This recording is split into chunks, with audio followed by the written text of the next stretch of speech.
सुप्रभात मेरे शेरसरनियों। और आज का मोटिवेशनल कोट जो आपको ऊर्जावान बनाएगा कि रक्त बहाकर श्रृंगार करो, खामोश यहां तलवार नहीं, हम शेरों के वंशज है, हमें हार तो कते स्वीकार नहीं। तो इसी के साथ आज का क्लास शुरू करते हैं। और उससे पहले शिक्षक दिवस की बहुत सारी बधाइयां आपको। और आज एक वीडियो आएगा स्पेशल शिक्षकों के लिए कि आपका गुरु कैसा होना चाहिए और गुरु का पावर क्या है, इसका एक मोटिवेशन जो वीडियो है वो आएगा। तो उससे पहले उन सारी चीजों को छोड़कर जो आज का जो क्लासेस है जिसके लिए हम दोनों आपस में जुड़े हैं उसको हम लोग आगे करते हैं। तो पीछे का जो क्लासेस था, जहां तक हम लोगों ने पिछला क्लासेस सत्ता की साझेदारी यानी कि पॉलिटिकल का हम लोगों ने क्लास को रोका था, उससे हम लोग आगे करते हैं। तो आज का जो क्लासेस है हम लोग इस क्लास में बात करेंगे कि बेल्जियम में किस तरह का समझदारी था। हम लोग क्या बात करेंगे कि बेल्जियम में किस तरह का समझदारी था। जैसे कि हम लोगों ने देखा कि श्रीलंका में जब सत्ता बहुसंख्यक के पक्ष में आया तो उन्होंने अपने प्रभुत्व को बचाने के लिए उन्होंने 1956 में कुछ कानून बनाया और उस कानून के तहत उन्होंने कुछ ऐसे चीजों को कर डाला कि जिससे अल्पसंख्यक और बहुसंख्यक के बीच में युद्ध की स्थिति आ गई, गृह युद्ध की स्थिति आ गई। और पूरा देश का जो अर्थव्यवस्था है, जो कभी हम लोगों ने इकोनॉमिक्स में पढ़ा था कि श्रीलंका का जो विकास सूचकांक है सबसे पहले नंबर पे है और गृह युद्ध की स्थिति आने से वो जो विकास सूचकांक में नंबर 1 में था वो 2.5 से कहां हो गया, नीचे गिर गया। और गृह युद्ध की समाप्ति के बारे में हमने देखा था। तो जो बच्चे नए हैं और अगर आपने अभी तक वो वाला वीडियो नहीं देखा है तो सबसे पहले प्लेलिस्ट पे जाके वो वीडियो देख लें, क्योंकि बहुत इंपॉर्टेंट है पूरे चैप्टर को समझने के लिए। जो मैंने टोटली 4 वीडियो पीछे का लिया है वो देखना बड़ा इंपॉर्टेंट है। तो वो वीडियो देख ले और साथ में चैनल को सब्सक्राइब कर दे ताकि जितना भी वीडियो डाला जाए चैनल के माध्यम से आपके क्लास 10 के प्रिपरेशन के लिए, पढ़ाई के लिए, तो आप उसमें क्या कर पाओगे, पढ़ के अपने आप को अव्वल और अच्छा कर पाओगे। क्योंकि हमारा एक ही लक्ष्य है कि एग्जाम की खोपड़ी में छेद करके आना है। तो आज हम लोग बात करेंगे कि बेल्जियम में की समझदारी का बात करेंगे। हाँ जी दोस्तों, क्या बात कर रहे हैं, बेल्जियम की समझदारी का बात कर रहे हैं। यानी कि मैं बोल सकता हूं कि जिस तरह से श्रीलंका के जो भी नेता बने बहुसंख्यक मत के आधार पे और जो जातीय जटिलता था उसके आधार पे जो बहुसंख्यक वर्ग के जो नेता है उन्होंने सत्ता को संभाली। और सत्ता को संभालने के साथ उन्होंने अपने फायदे के लिए क्या किया, अपने फायदे के लिए क्या किया कि अपने पक्ष में यानी कि बहुसंख्यकों के पक्ष में कुछ कानून बना डाला और जो अल्पसंख्यक जो लोग हैं उनके साथ उन्होंने क्या किया, बेगानेपन का भाव कर दिया। तो जिसके कारण देश में गृह युद्ध की स्थिति आ गई। यहां तक हम लोगों ने पढ़ा था। तो अगर ऐसा होता कि वहां का जो सरकार बनाया गया और उस सरकार ने जो भी संविधान का निर्माण किया 1956 के कानून में, तो अगर उस सरकार ने दोनों के पक्षों को, चाहे वो अल्पसंख्यक मत के लोग हो यानी कि तमिल लोगों की बात हो या मैं बात कर सकता हूं कि सिंहली लोगों की बात हो, अगर दोनों को अगर इक्वल रखता कि दोनों को समान रूप से सत्ता पे शक्तियां दिया करती या उनके दोनों के पक्ष में कानून बनाता, तो कहीं ना कहीं वो और अच्छा काम कर सकता था। और यह भी हो सकता था कि जो तमिल लोगों की संख्या जो 18% थी वो भी बहुसंख्यकों के पक्ष में आ जाता और उनको आगे जाके सत्ता में प्रभुत्व जमा देता। इस तरह का घटना हो सकता था, लेकिन उन्होंने ऐसा नहीं किया। तो अब हम लोग देखेंगे कि आखिर बेल्जियम ने किस तरह से अपनी जातीय जटिलता को देखते हुए उन्होंने क्या किया कि अपने संविधान का निर्माण किया और उस संविधान में किस तरह का उलटफेर किया, इसके बारे में आज हम लोग देखेंगे।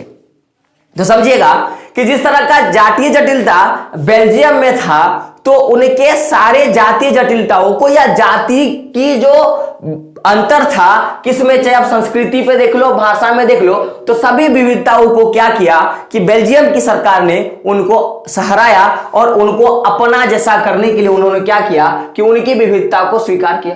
क्या किया, उनकी विविधता को स्वीकार किया। तो जब सरकार ने माना कि मेरे जितने भी लोग हैं, सदस्य हैं, सबकी भिन्नताएं मेरे लिए है, अब बोलने का मतलब है कि एक वो इंसान जो जिसका पैर नहीं है, तो अब अगर वो इंसान ही मान ले, अगर उसके घर वाले ही मान ले कि ये बच्चा कुछ नहीं कर सकता, तो मैं 100% गारंटी लेके बात करूंगा कि वो बच्चा कुछ नहीं करता। लेकिन अगर उसके घर वाले ये मान लेना कि मेरा बच्चा कुछ भी कर सकता है, ये अलग नहीं है, तो मैं 100% गारंटी के साथ में दावा करता हूं कि वो बच्चा जो है वो क्या करेगा, आगे जाकर जरूर कुछ करेगा। तो कभी क्या करना है कि अपने हौसलों को क्या करना है, हार नहीं मानना है। और मैंने कल बोला था कि मंजिल ने हौसलों से कहा कि तेरी बस की बात नहीं, मंजिल ने हौसलों से कहा कि तेरी बस की बात नहीं, हौसलों ने मंजिल की आंखों में आंखें डाल के कहा चल झुट्टी तेरी इतनी औकात नहीं। तो हम लोग इस पे बात करते हैं, समझिएगा। तो सबसे पहले समझिएगा कि जो भी विविधताएं बेल्जियम में थी, उस सारी विविधताओं को, चाहे संस्कृति के आधार पे हो, भाषा के आधार पे हो, धर्म के आधार पे हो, सबको क्या किया कि बेल्जियम के सरकार ने माना। बात क्लियर है। अब इन्होंने क्या किया कि जब इन्होंने माना, इन्होंने बोला कि हमारी जो विविधताएं हैं वो हमारा वास्तविक अंग है, इस तरह का इन्होंने बोल के सरकार को चलाना शुरू किया। तो अब देखा कि सरकार के पास ये समानताओं को बनाए रखने के लिए कि सभी लोग हमारे क्षेत्र में क्या है, समान है, तो उनके लिए क्या करना होगा कि कुछ ना कुछ कानून बनाना पड़ेगा, तभी ना सभी लोग उस कानून का पालन करके क्या रहेंगे, एक जैसा रहेंगे। तो बेल्जियम की सरकार ने 1970 से मैं बात कर सकता हूं कि 1970 और 1993 है, 1970 और मैं बात कर सकता हूं कि 1993 में क्या किया कि संविधान में कुछ संशोधन किया। क्या किया? 1970 और 1993 में क्या किया, संविधान में कुछ संशोधन किया।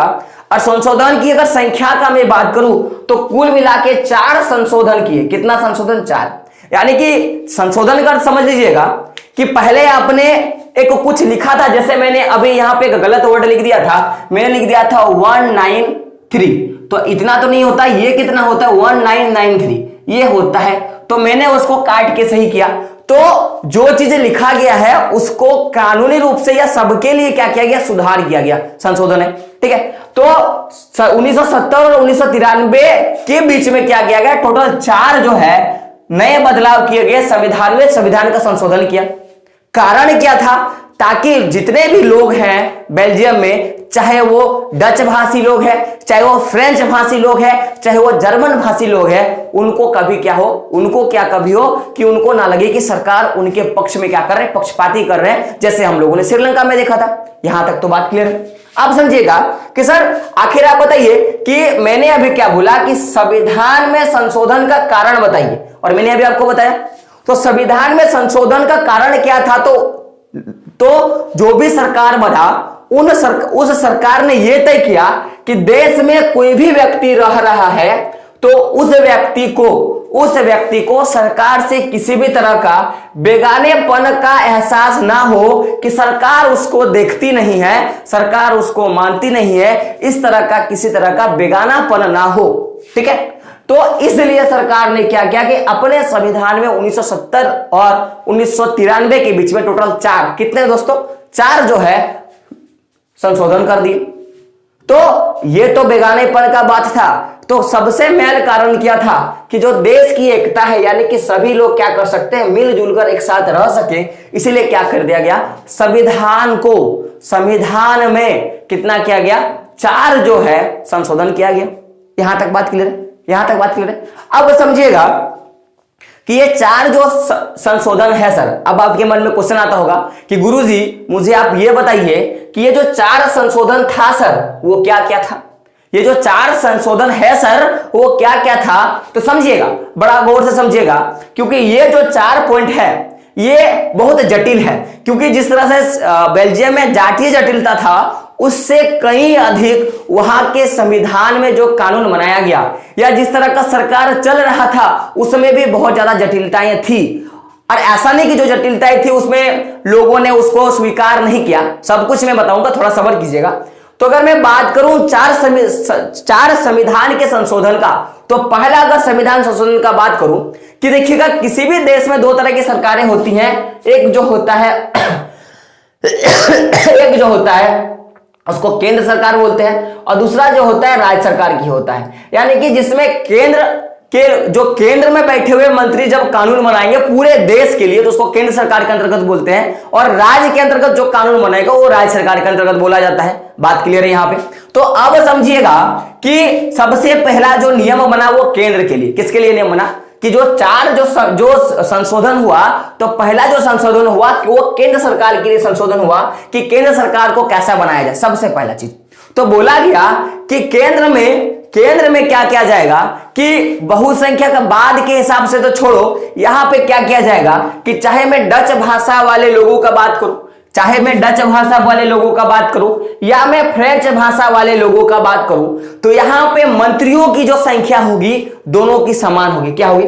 दोनों की मंत्रियों की संख्या समान होगी। अब समझिएगा कि अगर यहां पे यह बोल दिया जाता कि यहां पे कोई भी आदमी खड़ा हो जाएगा, कोई भी आदमी खड़ा हो जाएगा और उसको बहुमत के आधार पे क्या करना पड़ेगा? वोट जीतना पड़ेगा। तो यहां पे जिसकी संख्या ज्यादा थी, यानी कि डच लोगों की संख्या ज्यादा थी पूरे क्षेत्र में, पूरे बेल्जियम में, तो फिर क्या होता है कि डच लोग जो है वो जीत जाते। हाँ या ना? आप बोलोगे हाँ सर, डच लोग जो होते जीत जाते। तो उस दौरान फिर से यहां पे बहुसंख्यक बाद की जो नीति है कि अपने समुदाय को आगे लेके जाना, इस तरह का नीति आ जाता और उससे पूरी जो राज्य व्यवस्था है वो चौपट हो जाता और देश के अंदर गृह युद्ध की स्थिति आ जाती। आप बोलोगे हाँ सर, हाँ गुरुजी आपने सही बोला। तो सबसे पहले क्या किया गया कि केंद्र सरकार में समान सीटें रखी गई कि अगर 5 लोग डच भाषा के लोग आएंगे तो 5 लोग फ्रेंच भाषा के लोग आएंगे और डच वाले जो लोग हैं वो अपने 5 सीटों के लिए वोट डालेंगे और डच भाषा वाले लोग जो है वो अपने 5 सीटों के लिए क्या करेंगे? वोट डालेंगे और दोनों के 5-5 जो कैंडिडेट है वो केंद्र में जाके काम करेंगे। यहां तक बात क्लियर है? मैंने क्या बोला, गौर कीजिएगा कि यहां पे केंद्र में जो सीटें हैं समान कर दी गई कि 5 जो जने हैं, मैं ये उदाहरण के लिए 5 में बता रहा हूं कि 5 जने जो हैं वो केंद्र में डच भाषा के लोग आके शासन करेंगे और जो 5 जने हैं वो फ्रेंच भाषा के लोग क्या करेंगे? केंद्र में आके ये 10 जने मिलके क्या करेंगे? शासन करेंगे। तो अब यहां पे बात रहा कि सर वोट कैसे किया जाए। तो ये जो 5 जने डच भाषा के लोग हैं ये अपने प्रांत से, जिस क्षेत्र में ये लोग रह रहे थे उस प्रांत से क्या करेंगे? ये लोग चुनाव लड़ेंगे और वो 5 के 5 जब जीत जाएंगे तो वो केंद्र में आएंगे। उसी तरह डच के जो 5 जो मेंबर हैं, यानी कि डच के जो 5 सीटें हैं उसमें जितने भी जन लड़ना था उस सीटों में वो लड़ लेंगे और 5 जने जब डच से जीत जाएंगे तो वह यहां पे आ जाएंगे। यानी कि फ्रेंच वाला जो हिस्सा है, जो फ्रेंच वाला जो भाग था उस भाग से 5 जने जीत के आएंगे और जो डच वाला जो हिस्सा था उसमें से 5 जने जीत के आएंगे और वो पूरे जो 10 जने होंगे ना वो केंद्र पे शासन करेंगे। यहां तो बात क्लियर है भाई। अब यहां पे और एक बात था जो सबसे पहले जानना है कि जो पहला था कि जो मंत्रियों की संख्या रहेगी केंद्र पे वो समान रहेगा, चाहे डच का बात कर लो या फ्रेंच का बात कर लो, पहला नंबर। तो दूसरा नंबर क्या था कि अगर कोई कानून बना सर, अगर कोई कानून बना तो उस कानून में याद रखिएगा कि अगर दोनों भाषा के समूह, चाहे आप फ्रेंच भाषा के बात कर लो या डच भाषा के समूहों का बात कर लो, अगर दोनों पक्ष का बहुमत नहीं होगा, संसद में दोनों पक्ष का बहुमत नहीं होगा तो वो कानून जो है किसी तरह का पास नहीं होगा। यानी कि मैं बिल का बात कर रहा हूं, यानी मैं विधेयक का बात कर रहा हूं। ये विधेयक क्या है, बिल क्या है, मैंने पहले पार्ट पे बात कर किया था। आप लोग वो वीडियो जरूर देख लीजिएगा क्योंकि इंट्रोडक्शन पार्ट बड़ा इंपॉर्टेंट होता है सर। तो नियम क्या बना कि अगर कुछ विशेष कानून पास होता है किसी भी क्षेत्र के लिए, अगर कोई कानून बनता है, कोई फंड आता है, किसी तरह का विशेष कार्य किया जाता है तो वो कार्य तभी किया जाएगा मेरे दोस्त, मेरे बच्चों, जब उसमें क्या होगा कि दोनों पक्ष के लोग यानी कि डच पक्ष के लोग और फ्रेंच पक्ष के लोग क्या करेंगे कि वो लोग जो 10 जनों को मैंने क्या किया था वहां पे भेजा है केंद्र में, जब तक वो 10 के 10 सहमति नहीं करेंगे, बराबर का जब तक सहमति नहीं होगा तब तक उस बिल को पास नहीं किया जाएगा। जैसे बोलने का मतलब है कि मैंने वहां पे 10 जनों को भेजा, कोई बिल पास हुआ, 5 जो था डच था, 5 जो था वो फ्रेंच था, तो इसमें से क्या हुआ कि इसमें से 4 आदमी रेडी हो गए, इसमें से 5 आदमी रेडी हो गए। तो इस हिसाब से कभी भी जो है कि अगर डच के 4 लोग अगर हाँ कर दिए उस कानून के लिए और जो फ्रेंच के 5 लोग जो है वो हाँ कर दिए उस कानून के लिए, तो कभी भी वो कानून पास नहीं होगा जब तक इसमें 4-4 या 5-5 लोग सहमत ना हो जाए, तब तक क्या हो जाएगा, यह कानून पास नहीं होगा। इस तरह का क्या किया, एक प्रावधान जो है साफ साफ वो अक्षरों में संविधान पर लिख डाला और वो जो संविधान है वो अमर हो गया। तो ये इस तरह का बदलाव किया गया। तो पहला हम लोगों ने बदलाव देख लिया, दूसरा हम लोगों ने यहां पे बदलाव देखा, तो दूसरा ये हमारा बदलाव था। तो अब समझिएगा कि कारण क्या था कि इस तरह का फैसला संविधान के में लिया गया नेताओं के द्वारा। तो उनको लगता था कि अगर हम लोग इस तरह का संविधान बना दे तो जो भी सामूहिक लोग हैं उनको कभी ये नहीं लगेगा कि उनके प्रति क्या हो रहा है कि एक तरफा का फैसला हो रहा है। क्या हो रहा है? एक तरफा का फैसला हो रहा है। इस तरह की जो भावना है कभी लोगों को लगेगी नहीं। इसलिए क्या किया गया? ये दो नियम बनाया गया। पहला जो नियम था कि डच भाषा और फ्रेंच भाषा के मंत्रियों की संख्या समान होगी, और विशेष कानून तभी लागू किया जाएगा जो केंद्र में बैठे मंत्रियों की संख्या उस कानून के लिए एग्री होंगे। तो समान होना चाहिए। ऐसा नहीं कि किसी की संख्या 5 आ गया, किसी का 4 आ गया, ऐसा नहीं। या तो 5-5 होना चाहिए, या 4-4 होना चाहिए, या 3-3 होना चाहिए, तभी जाके क्या होगा? वो कानून पास होगा। यहां तक बात क्लियर है? बात क्लियर है? बात क्लियर है? चलिए आगे देखते हैं। अब यहां पे बात था कि यहां तक हम लोगों ने देख लिया जो चीज। अब बताइएगा कि अगर हम लोग केंद्र की शक्ति का बात करें कि क्या जो पूरा जो शासन व्यवस्था चला बेल्जियम में, उसमें क्या केवल केंद्र ही कानून बनाती थी क्या? इस तरह का कुछ जो शक्ति का मैं बात करूं, पावर का, कि आखिर पूरे देश को चलाने का पावर क्या केवल केंद्र के पास था? जैसे हम लोग देखते हैं कि हमारे देश में 2 तरह की सरकारें हैं और दोनों सरकारें मिलकर पूरे देश को चलाती है। एक केंद्र सरकार जो केंद्र स्तर पे कानून बनाती है, बिल पास करती है और देश का विकास करने में सहायता करती है, और दूसरा जो है वो क्या होता है? राज्य सरकार, जो अपने स्तर पे राज्य का विकास करने के लिए काम करती है। तो यहां पे बात है मेरे गुरुजी, मेरे दोस्तों, मेरे रसगुल्लो, कि आप मेरे को बताइए कि जो शक्ति था कि देश को चलाना है, तो यह शक्ति क्या केवल केंद्र के पास थी क्या? यह शक्ति क्या केवल केंद्र के पास थी क्या? तो मेरे रसगुल्लो आप समझिएगा कि जो शक्तियां थी कि देश को कौन चलाएगा, तो यहां पे जो देश था वो तो केंद्र तो चला ही रहा था, केंद्र तो चला ही रहा था, लेकिन साथ साथ में जो ये 2 इलाके थे ना, ये जो था, एक जो इलाका था वो किसका था? फ्लेमिश का था, और दूसरा जो इलाका था इसका दूसरा क्या था? बेलोनिया का। क्या था? बेलोनिया का। तो बोला गया कि केंद्र तो सरकार चला रही है और साथ में क्या किया जाएगा कि 2 राज्य सरकारें बनेगी। कितना राज्य सरकारें बनेगी? 2 सरकारें, यानी कि देश के अंदर और 2 राज्य बना दिया गया। एक जो राज्य था वो फ्लेमिश का बना दिया गया, और एक जो राज्य था वो बेलोनिया का बना दिया गया। यानी कि केंद्र तो शासन व्यवस्था चलाएगी ही पूरे देश का, लेकिन साथ में क्या किया जाएगा कि जो लोग फ्लेमिश एरिया में रहते हैं, जो लोग फ्लेमिश एरिया में रहते हैं या जो लोग बेलोनिया एरिया में रहते थे, यहां पे भी राज्य सरकार जो है चुने जाएंगे और वो अपने एरिया का विकास करने के लिए काम करेगा। तो हम लोग बोल सकते हैं कि केंद्र की जो शक्ति है उसको दोनों इलाकों में क्या किया कि क्षेत्रीय रूप से क्या किया कि सरकार को दे दिया गया। यानी कि क्षेत्रीय जो सरकार है, यानी कि राज्य जो सरकार है, उसको दे दिया गया। और ये जो राज्य सरकार है, दोनों के दोनों को केंद्र में, मैं किसका बोलूंगा, दोनों के दोनों को केंद्र के क्या कर दिया गया? अधीन कर दिया गया। केंद्र के क्या कर दिया गया? अधीन कर दिया गया। क्या किया गया? केंद्र के अधीन कर दिया गया। यहां तक बात क्लियर है? यानी कि अगर फ्लेमिश वाले इलाका के लोग, या मैं बात कर सकता हूं कि डच इलाके वाले लोग, यानी कि मैं बोल सकता हूं कि जो फ्लेमिश में जो लोग रहते थे वो लोग क्या बोलते थे? डच बोलते थे, और जो लोग बेलोनिया में रहते थे वो लोग फ्रेंच बोलते थे।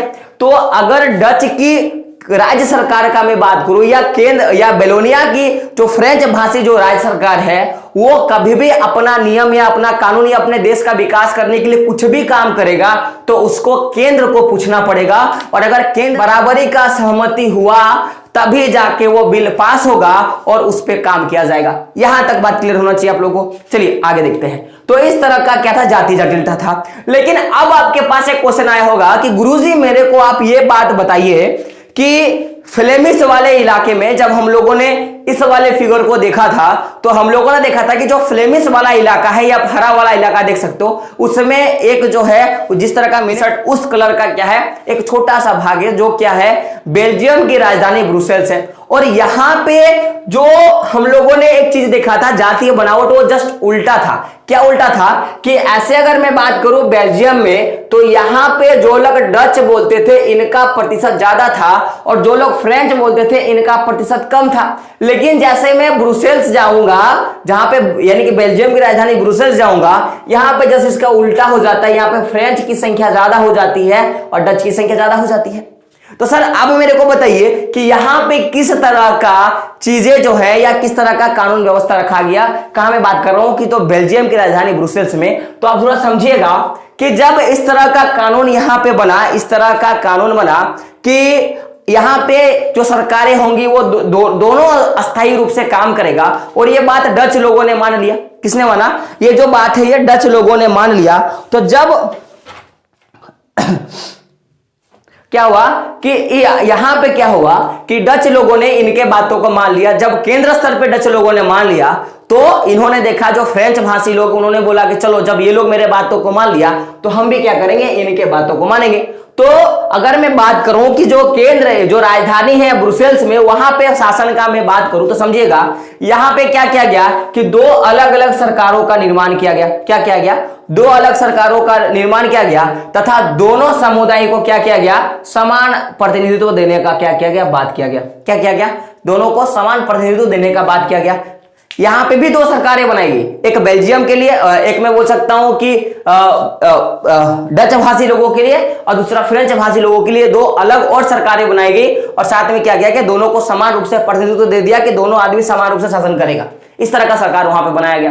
तो अब समझिएगा, ये तो हम लोगों ने पहला देखा, ये हम लोगों ने दूसरा देखा, ये हम लोगों ने तीसरा देखा। अब हम लोग बात करते हैं चौथा नंबर का। हम लोग किसका बात कर रहे हैं? चौथा नंबर का। और ये एक एडिशनल पॉइंट है जो गलती से मैंने चौथा नंबर लिख दिया था। तो चौथा नंबर का मैं बात करूं तो क्या हुआ कि आखिर क्या कारण था कि जो ये लोग ब्रुसेल्स पे, मैंने क्या बोला, ब्रुसेल्स पे जो जिस तरह का भिन्नताएं देखने को मिला कि यहाँ पे फ्रेंच भाषा ज्यादा है, डच की संख्या क्या है या कम है, तो यहाँ पे भी क्या हुआ, अलग अलग सरकारों के लिए ये लोग राजी हो गए। कारण क्या था कि फ्रेंच भाषी जो लोग थे, फ्रेंच भाषी जो लोग थे, उन्होंने ब्रुसेल्स में समान प्रतिनिधित्व के प्रस्ताव को क्या क्या स्वीकार किया। तो इसका कारण क्या था कि पूरे केंद्र में, मैं बात कर रहा हूं केंद्र में, जो डच भाषा बोलने वाले लोग हैं उन्होंने क्या किया, उनको जब बराबरी का प्रतिनिधित्व दिया तो फिर क्या हो गया कि इनके पास कोई चारा नहीं बचा फ्रेंच लोगों के पास, और वो लोग क्या हो गए, वो लोग भी कहां पे मैं बात कर रहा हूं कि केंद्र पे बराबरी का सत्ता देने का रेडी हो गया। थोड़ा सा यहां पे समझिएगा मैं क्या बोलना चाहता हूं कि आप देखिएगा कि डच का संख्या केंद्र में ज्यादा है, तो अगर बहुसंख्यकवादियों ने अल्पसंख्यक को सहारा दिया तो जो अब यहां पे तो केंद्र पे दे दिया जहां पे सबसे ज्यादा पावर होता है लोगों को, ठीक है। लेकिन अब जब हम लोग बात करते हैं ब्रुसेल्स का, तो यहां पे जैसे इसका उल्टा हो गया। और उल्टा क्या था कि फ्रेंच भाषा का संख्या यहां पे ज्यादा था, डच का संख्या कम था। और पूरे देश में क्या था कि डच का संख्या ज्यादा था, फ्रेंच का संख्या कम था। तो जब इस तरह का प्रतिनिधित्व केंद्र में देखा गया कि डच ने बोला कि चलो आप मेरे साथ आके शासन करो, हम लोग बराबरी का काम करेंगे, भाई वाला काम करेंगे, तो फिर क्या किया गया कि जब ब्रुसेल्स में प्रतिनिधित्व का बात आया तो इन्होंने भी बराबरी का अधिकार के लिए लोग भी मान गए। यहां तक बात क्लियर है। आप समझिएगा कि एक जो है, यहां तक तो हम लोगों ने देखा कि जो चार जो बदलाव किया गया वो किया ही गया। साथ में एक तीसरा सरकार में बोल सकता हूं, एक तीसरी स्तर की सरकार का भी निर्माण किया गया। क्या किया गया? एक तीसरी स्तर का सरकार का भी निर्माण किया गया। और ये तीसरी स्तर का जो सरकार था मेरे बच्चों, ये क्या था, मैं बोल सकता हूं कि एक तरह का ये सामुदायिक सरकार था। क्या था? एक तरह का ये सामुदायिक सरकार था। तो सबसे पहले समझिएगा कि आखिर इस सामूहिक जो समुदाय का जो सरकार है, जो तीसरी सरकार है, यानी कि तीसरी सरकार का मैं बात कर सकता हूं, तो इसको क्यों बनाया गया, इसका पहले चुनाव के बारे में हम लोग बात करते हैं। तो इसका जो चुनाव होता था, इसका चुनाव भाषा के आधार पे होता था। किसके आधार पे? भाषा के आधार पे। यानी कि चाहे आप डच बोल रहे हो, चाहे आप फ्रेंच बोल रहे हो या जर्मन बोल रहे हो, तो आप क्या कर सकते हो कि अपने भाषा के हिसाब से आप नेता को चुन सकते हो। यानी कि मैं बोल सकता हूं कि अगर मान लो कि एक सीट होता या तीसरी स्तर की सीट में, तो डच लोग जो है वो अपना एक लोगों को चुन सकता है, फ्रेंच लोग जो है वो अपना एक लोगों को चुन सकता है, जर्मन जो लोग है वो क्या कर सकता है, अपने एक लोगों को इस सरकार के लिए चुन सकता है। बात क्लियर है? तो आखिर एकक लोगों को क्यों चुना जाएगा? चूंकि आप नाम से ही देख रहे हो यह सामुदायिक सरकार है। क्या? एक सामुदायिक सरकार है। तो इसका कार्य क्या था कि शिक्षा के क्षेत्र पे, भाषा के क्षेत्र पे या संस्कृति के क्षेत्र पे, किसके क्षेत्र में? शिक्षा के क्षेत्र में, भाषा के क्षेत्र में और संस्कृति के क्षेत्र में क्या किया जाएगा कि कोई भी मामला होगा या कोई भी मसला होगा, उस पर क्या करेगा, ये केंद्र स्तर पर क्या कर सकता है कि अपना फैसला कर सकता है, उसको सुधार सकता है, उसको सही कर सकता है। और इसको अधिकार दिया गया कि वो क्या कर सकता है कि शिक्षा, भाषा और संस्कृति के मामलों पर क्या करेगा, यह फैसला कर सकता है, ये तीसरे स्तर की जो सरकार थी यानी कि सामुदायिक जो सरकार थी उसको दिया गया। क्या किया गया? उसको दिया गया, इस तरह का अधिकार दिया गया।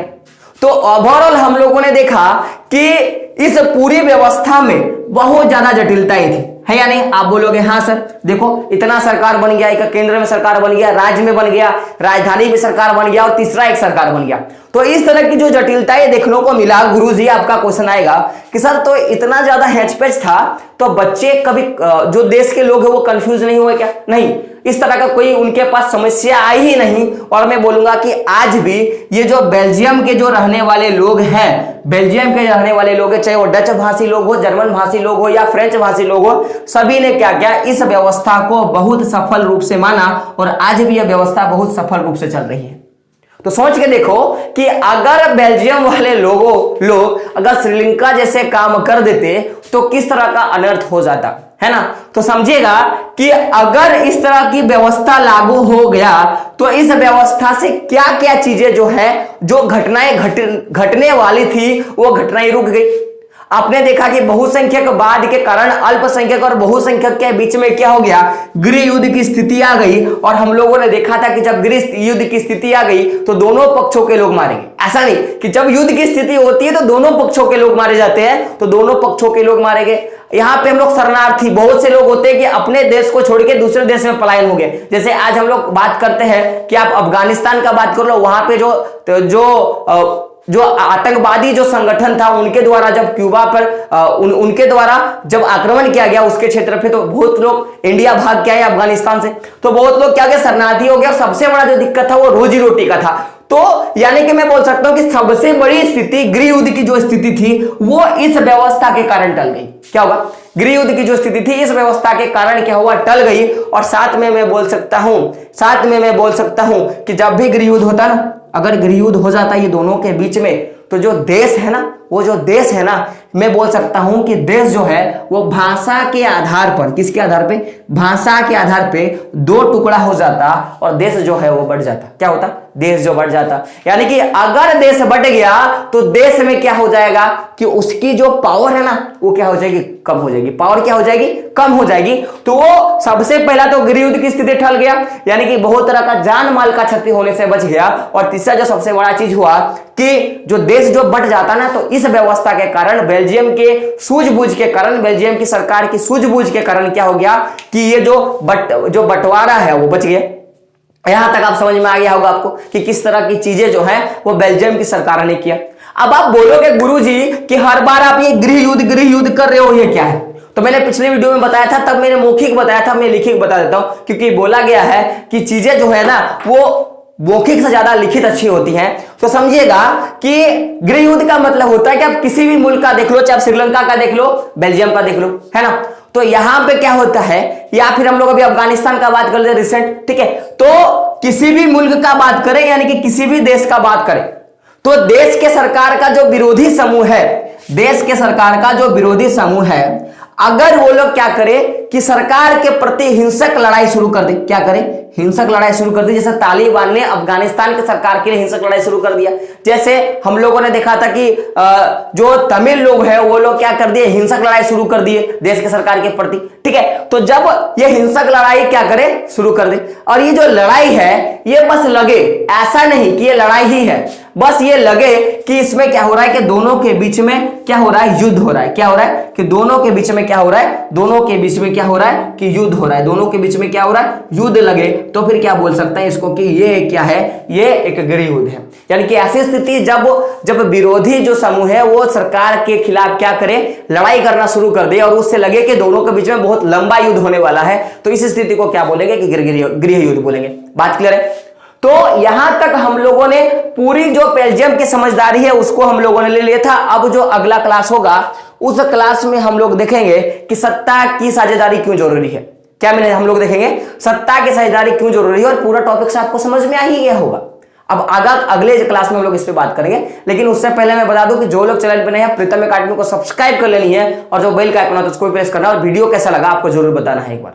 ठीक है। और साथ में शिक्षक दिवस की बहुत बहुत शुभकामनाएं। और एक गुड न्यूज है आप लोग के लिए, जो अंत में एक छोटा सा वीडियो आएगा 10-12 मिनट का, या हो सकता है 5-6 मिनट का, उसमें बताया जाएगा। तो मिलते हैं अगले वीडियो में, तब तक के लिए जय हिंद, जय भारत और आपका दिन शुभ हो।